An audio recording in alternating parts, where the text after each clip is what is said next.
Making believe that you still love me. It's leaving me alone and so blue. I always dream, but I never own you. Making believe it's all I can do. Can hold you close, darling, when you're not near me. You're somebody else, you never be mine.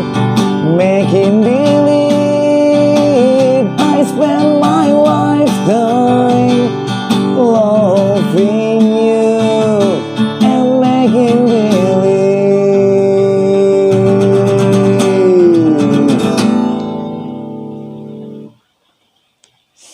Ajib ya, parah ya. Oke, tadi sebuah lagu dari Social Distortion ya yang gue tahu. Cuman lagu aslinya itu dari Maria siapa gitu gue lupa ya. Itu lagu lama tahun 50, 60, 70-an gitu. Cuman yang gue tahu waktu gue SMA ngedengerinnya itu di cover ulang dan dibawakan oleh Magnus, Social Distortion, yang berjudul Making Believe.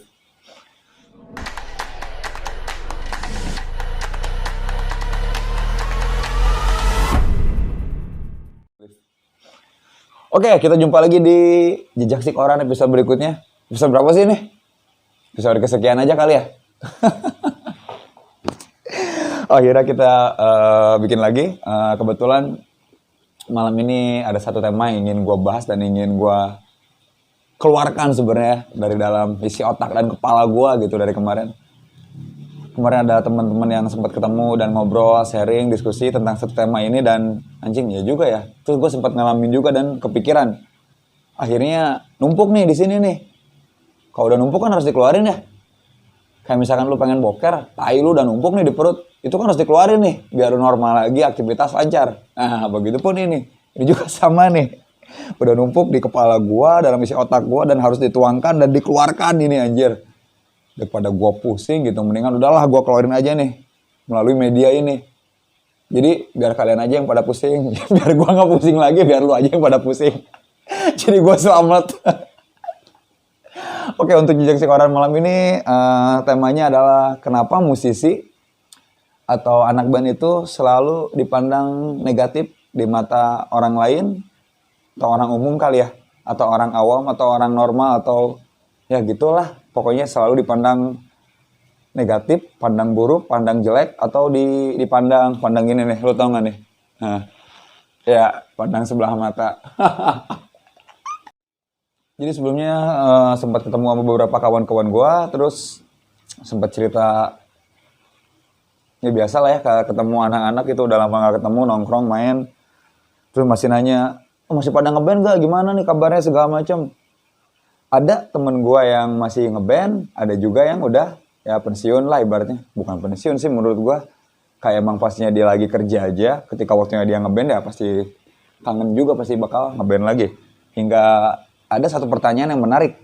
Kenapa ya kalau misalnya kita ngeband atau main musik, kayaknya stigmanya di mata masyarakat itu kecapnya negatif gitu. Apalagi yang band-bandnya kayak underground, musik-musiknya keras mungkin ya. Kayak rock, punk, rock and roll, hardcore dan lain-lain. Udah pasti stigmanya negatif gitu. Pasti dicapnya, nggak akan bener nih. Wah, anak band ya. Apalagi aliran musiknya keras kayak gitu. Wah, pasti nggak akan bener nih. Berantakan lah atau apapun lah. Ataupun hidupnya nggak jelas, nggak beres atau ya dan lain-lain seperti itu lah stigma-stigma masyarakat pada umumnya. Oke, di sini ada tiga hal mungkin ya yang ingin gua bahas dan ingin gua sampaikan. 3 buah alasan kenapa anak band atau musisi itu selalu dipandang negatif atau dipandang buruk sama stigma masyarakat. Yang pertama itu anak band itu identik dengan pacarnya di mana-mana. Pernah dengar istilah jangan pacaran sama anak band? Anak band mah nggak akan bener. Cewek atau cowoknya pasti di mana-mana. Setuju ya? Nggak tahu gue juga. Soalnya banyak yang bilang sih kayak gitu. Apalagi kalau misalnya yang cowok gitu. Istilahnya apa? Fuckboy ya. Fuckboy. Kalau yang cewek apa? Fuck girl. Apa girl fuck? Sama aja lah intinya kayak gitu ya. Nah, stigma yang pertama itu selalu pasti identik dengan seperti itu. Pasangannya ada di mana-mana atau pacarnya di mana-mana, selera di mana-mana, selingkuhannya banyak. Katanya anak band itu identik dengan ceweknya pasti nggak satu, cowoknya pasti di mana-mana gitu selingkuhannya. Dan katanya bukan tipikal orang yang setia sama satu pasangan. Start dulu. Kalau misalkan untuk hal kayak gitu, gue pribadi jujur nggak setuju ya dengan stigma dan pola pikir seperti itu. Karena udah banyak juga contohnya nih, banyak rockstar juga di kita yang mereka setia dengan pasangannya, entah itu dengan pasangan yang laki-laki ataupun yang perempuan. Contohnya deh yang di luar ada Bon Jovi. Bon Jovi kurang terkenal apa sih dia? Kurang banyak apa duitnya? Kurang ganteng apa gitu? Apakah dia selingkuh? Enggak kan? Makanya terkenal kan Bon Jovi itu istilahnya terkenal dengan rockstar yang sayang istri. Jadi dia dengan satu wanita fokus dan dia udah ngerasa cukup. Dia ngerasa cukup dan nggak ada niat untuk kayak gonta-ganti pasangan dan lain-lain gitu. Itu ada contohnya. Dan kalau untuk stigma kayak gitu anak band pacarnya banyak, pasangannya banyak, gue nggak setuju. Kalau menurut gue itu baik lagi ke manusianya, pribadinya. Kalau emang pada dasarnya itu orangnya demen selingkuh dan demen gonta-ganti pasangan, demen main cewek atau main cowok, mau profesinya apapun itu bakal kejadian. Karena kan di kita banyak nih, nggak cuman anak band doang. Contohnya banyak beberapa artis di kita. Apakah profesi mereka musisi atau anak band? Enggak kan? Selebriti di kita banyak juga yang pemain film atau artis sinetron gitu. Atau ada yang profesinya guru, dokter, dan lain-lain. Ketika emang orangnya brengsek dan bajingan gitu ya, nggak bisa dipercaya, ya dia pasti bakal selingkuh. Jadi kita nggak bisa ngecap suatu profesi seseorang ataupun bahkan hobinya gitu. Itu balik lagi ke manusianya atau ke orangnya. Emang pada dasarnya dia bajingan atau setia gitu. Kalau emang pada dasarnya bajingan dan brengsek, dia mau pacaran sama siapapun, mau pacaran sama 3-5 orang manusia pun, dia bakal ngerasa kurang.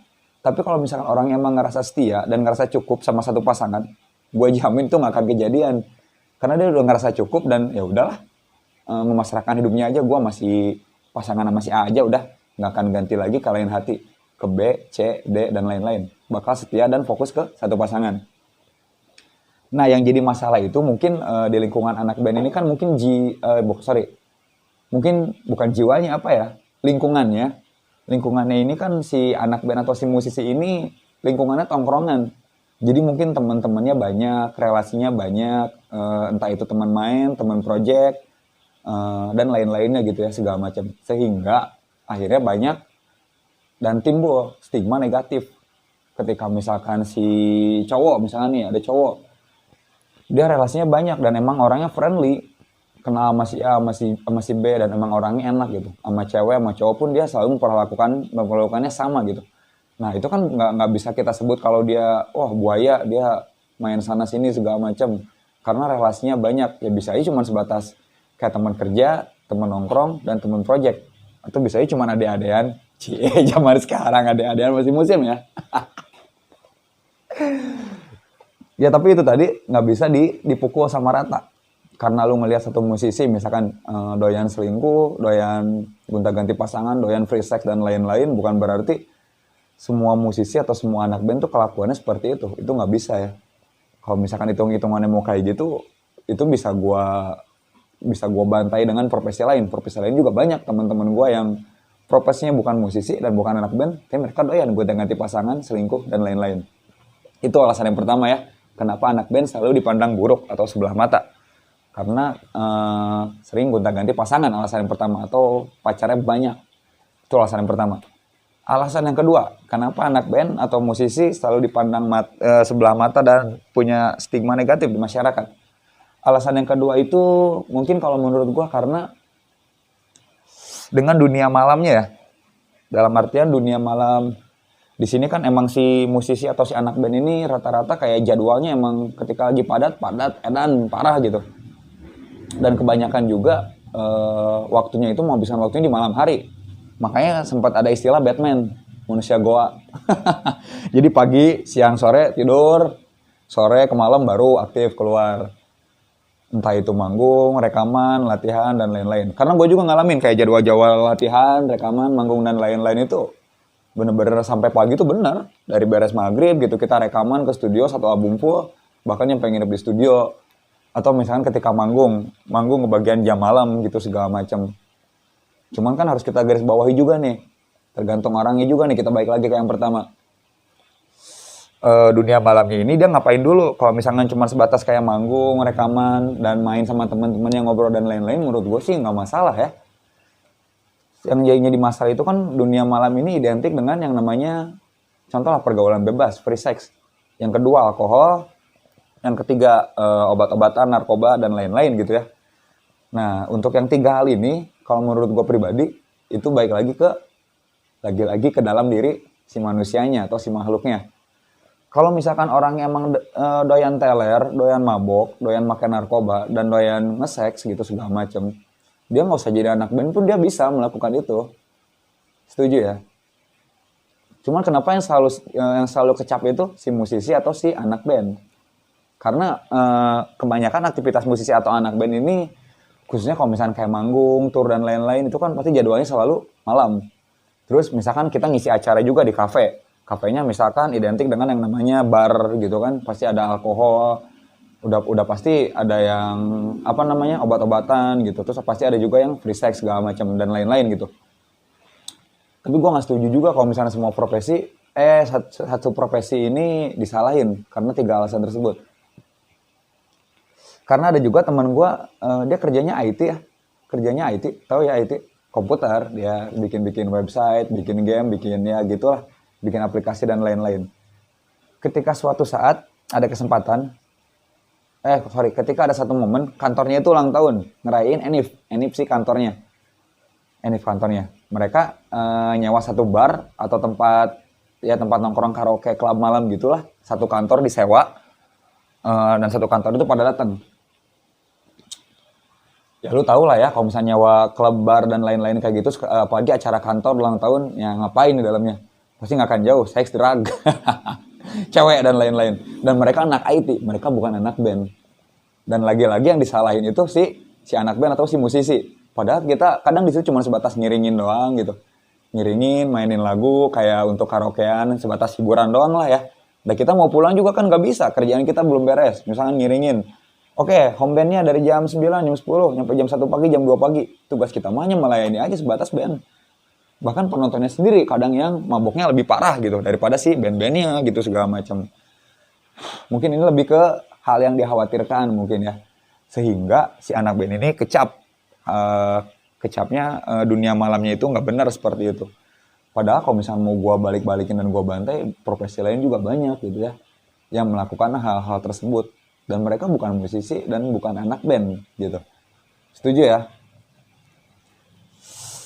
Nah terus yang kasihan lagi itu dampaknya adalah yang memainkan musik punk, rock, dan musik keras lainnya. Padahal kan kalau misalnya mau kita bahas, banyak juga loh band-band yang aliran musiknya pop, jazz, dan musik-musik santai lainnya. Malah terkadang kelakuannya lebih brutal daripada band rock, underground, metal, punk itu sendiri gitu. Sepengalaman gue ya. Ada teman gue yang bandnya jazz, santai gitu segala macem. Tapi ke cewek dia free sex banget. Dikit-dikit sikat. Jadi nggak bisa disalahin juga mentang-mentang dia senang musik keras. Pasti kerjanya mabok, seks, drug, dan lain-lain segala macam. Itu gue nggak sepakat juga. Karena gue terjun langsung, bukan kata orang. Bahkan ada juga yang sealiran sama gue mainin musik-musik rock. Ketika manggung sama lu mau dikasih alkohol berapa kerat, berapa botol, dan minuman-minuman enak dan mahal pun, dia nggak akan tertarik. Mau lu kasih cewek cakep segimana pun gitu, dia nggak akan tertarik. Bahkan seperti kira, ini mah homo, kayaknya nggak suka cewek. Itu yang pertama. Terus yang kedua, yang masalah minuman dia tolak. Itu kata dia karena berbenturan dengan kepercayaan dia atau agama gitu segala macam. Dan ada juga yang alasannya untuk kesehatan nggak baik untuk alkohol itu. Entah itu kayak ginjalnya udah rusak, lambungnya, dan lain-lain. Jadi nggak semuanya gitu, musisi atau anak band, apalagi khususnya anak musik yang main musik keras, rock, selalu habitnya seperti itu gitu ya. Oke, tadi baru 2. Ini yang terakhir. Anak band atau musisi itu kenapa dipandang sebelah mata? Yang ketiga itu alasannya katanya karena masa depannya nggak jelas. Emang masa depan ada yang jelas ya? Setahu gue sih nggak ada. Maupun orang udah jadi PNS, usahanya udah sukses sekalipun, Kita kan nggak akan tahu ya setahun atau 2 tahun ke depan dia bakal kayak gimana.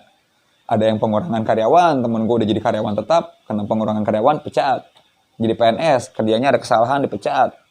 Terus ada juga temen gue yang punya usaha jagung, dia bener-bener udah sukses lah ngirim-ngirim jagung ke bioskop-bioskop segala macam gitu, udah punya rumah, mobil dan lain-lain ya. Di sini kita berbicara suksesnya secara materi ya. Tapi setahun kemudian ketika kita bertemu, ternyata semua asetnya udah dijualin dan dia bangkrut. Ketika gue tanya alasannya ya, jawabnya kata dia namanya juga usaha, ada naik, ada turun, ada gagal, ada sukses. Jadi menurut dia itu hal yang wajar gitu. Nah ini alasan yang ketiga, kenapa si musisi atau si anak band ini selalu dipandang sebelah mata. Oke, jadi karena yang ketiga ini alasannya karena si anak band atau si musisi ini katanya masa depannya nggak jelas. Bahkan bisa menjadi musuh keluarga, bahkan musuh mertua biasanya. Biasanya para mertua suka wanti-wanti nih ketika anaknya dideketin atau mau dinikahin sama anak band. Pasti pertanyaan pertamanya, kamu mau ngeband sampai kapan gitu. Nanti anak saya kamu kasih makan apa? Ya, kasih makan nasi lah. Masa kasih makan beling? Emangnya kuda lumping. Terus selalu identik kayak untuk kedepannya gitu, kayak dari segi pendapatan, penghasilan dan lain-lain mungkin kayak wah tidak pasti, tidak menjanjikan. Kalau menurut gue ini kan jatuhnya kayak kita usaha, baik lagi mungkin sama kayak cerita yang tadi teman gue yang usaha jagung itu. Di bidang kreatif ini kan sistemnya by project. Tergantung deal-dealannya. Ketika misalkan emang deal, oke, ada manggung nih minggu depan atau bulan depan, berapa titik dengan budget sekian, deal or deal, jadi atau enggak. Atau misalkan ada yang mau rekaman nih, bikin album, bikin lagu di tempat lo, atau orang bikinin gua jingle dah, bikinin gua mars buat sekolah dan lain-lain. Itu juga kan sebenarnya jatuhnya sama kayak usaha ya. Dan bisa juga masuk ke proyekan si musisi atau si anak band ini. Nah jadi si anak band ini dapat duitnya bukan hanya dari panggungan aja. Belakang layarnya juga banyak. Banyak banget mana belakang layarnya. Bahkan lebih enak kalau menurut gue belakang layarnya itu. Jadi kalau misalkan masih ada stigma yang anak band itu males, terus kayak masa depannya nggak jelas, sekali lagi gue nggak setuju. Kalau disebut males ya sebenarnya ada beberapa makhluk juga yang emang ikhtiar, kecuali kalau emang dia sama sekali nggak ikhtiar dan nggak ngelakuin usaha, cuman pengen band-bandan, nongkrong, main sana sini nggak jelas, itu baru emang nggak bener berarti orangnya. Cuman ada juga beberapa makhluk yang emang sebenarnya dia udah usaha, cuman mungkin emang hasilnya belum kelihatan atau mungkin masih dalam tahap yang namanya proses. Nah, sedangkan di bidang kreatif ini kan kita jatuhnya sama kayak usaha, bagi kayak yang tadi ya, deal-dealan project by project. Ketika lagi ada ya ada, ketika lagi nggak ada ya mau gimana lagi gitu. Karena kita bukan pegawai kontrak atau PNS atau pegawai yang di kantor yang gajinya udah tetap lah, lu sebulan gaji lu segitu ya segala macam.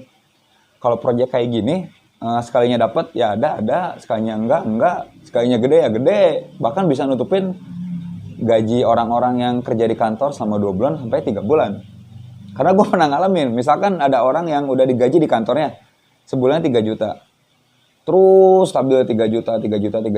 Terus misalkan gue bulan sekarang nggak dapet nih 3 juta. Minggu depannya, bulan depan juga nggak dapet. Tapi bulan berikutnya di bulan ketiga, gue dapet nih 20 juta. Nah 20 juta itu bisa untuk menutupi kehidupan gue untuk 3, 4, sampai 5 bulan ke depannya. Gitu. Ya intinya mah sama kayak lu usaha aja sih. Sama aja kayak lu ngewarung. Mungkin kayak jualan pecel lele. Ya intinya mungkin lebih ke situ. Cuman mungkin kalau untuk di era sekarang sebenarnya untuk musik bagi gue maju banget gitu. Maju banget karena udah bisa dijual secara online, Spotify, iTunes dan lain-lain. YouTube juga berpengaruh. Terus kayak orang-orang yang suka bikinin gue iklan musiknya, audio visualnya gitu. Terus kayak theme songnya kayak gimana, jingle, mas itu udah hampir semuanya menggunakan musik digital dan membutuhkan jasa si musisi itu tersendiri gitu ya. Atau mungkin masih ada pola pikir di masa lalu. Dalam artian kayak kalau orang-orang zaman dulu kan, lu kerja ya harus ke kantor, harus pakai pakaian rapi, harus jam kerjanya harus jelas gitu ya, masuk pagi, pulang sore atau malam segala macam. Sedangkan di bidang kreatif ini ya lu nggak bisa. Mau lu dandan pakai apapun, pakaian lu kayak gimana, dandan lu urakan atau gimana, yang dilihat kan hasil karyanya. Ketika emang hasilnya bagus dan orang tertarik, orang bakal ngejar-ngejar lu.